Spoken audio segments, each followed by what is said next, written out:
চুয়াডাঙ্গার জীবননগর উপজেলার রায়পুর ইউনিয়নের কৃষ্ণপুর গ্রামে ফ্ল্যাট সেলিং এর রাস্তায় কাজে বাধা দেওয়া ও চাঁদা দাবির অভিযোগ। রাস্তা তোল, যদি রাস্তা না তুলিস তোদের এখানে একদম সাইজ করে ফেলাবো। তবে অভিযুক্তরা বলেছেন চাঁদা দাবির অভিযোগ সত্য নয়। তারা গুরুত্বপূর্ণ রাস্তাটি ফ্ল্যাট সেলিং এর জন্য জোর দাবি করেছিল, কিন্তু তা না করে ঠিকাদার কম গুরুত্বপূর্ণ রাস্তাটি করার সময় তারা বাধা দেয়। এই ঘটনায় মামলা দিয়েছে বিএনপি নেতা আলী হোসেন। এই ঘটনায় অভিযুক্ত স্বেচ্ছাসেবক দলের নেতাকর্মীরা জড়িত আছে বলে জানা যায়। পুরাতন পাড়ায় আমার 157 মিটার কাজ আছে অবশিষ্ট, বাকি এই 57 মিটার কাজ আমি যখন করতে যাই, আজকে সকালে যখন আমি মিস্ত্রি লাগাই এবং ইট বালি ফেলি, মিস্ত্রি লাগানোর সময় আমি বেলা 9টা পর্যন্ত ওখানে ছিলাম। থাকার পরে আমি আমার বাসার বাড়িতে যাই, যাওয়ার পরে আমার কাছে ফোন যায়, আমার মিস্ত্রি হেড মিস্ত্রি বলে যে কাজ বন্ধ করে দিয়েছে, এখানে যদি 50,000 টাকা চাঁদা না দেওয়া হয় তাহলে আপনার এই কাজ করতে দেওয়া হবে না। এমত অবস্থায় আমি বলছি ঠিক আছে, তাহলে দেখছি।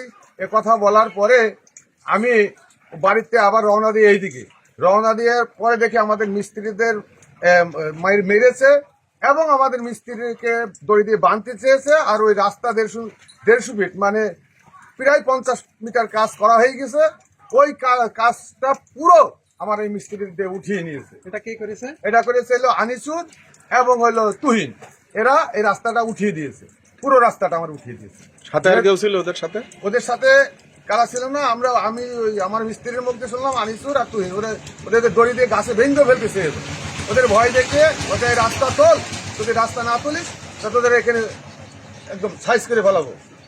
তোর কন্ট্রাক্টর আছে। আমি ওখানে গিয়ে পুনরায় পৌঁছে আমি সাংবাদিকদের যখন নিয়ে গেলাম রাস্তা দেখানোর জন্য, এবং সাংবাদিকরা নিজেই বাস্তববাদী, তারা কি উগ্রপন্থী, সাংবাদিকদের ঘাট ধাক্কা মাক্কা দিয়ে সাংবাদিকদের যে কি অপমান অপদস্থ করেছে।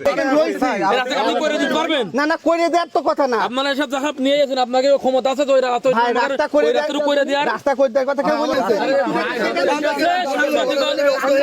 কি করবো?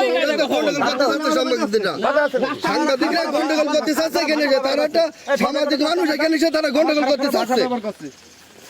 না এনে বললো যে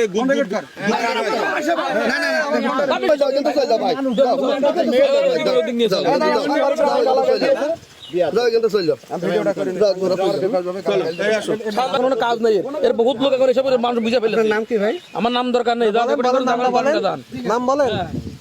আমার নাম বলছে না, জান ব্যবহারটা করছে কি ভাই? আপনারা থাকবেন না, না না আপনাদের থাকবেন না ভাই, আমরা দেখছি আর ওয়ার্ড সেক্রেটারি দেখবেন না।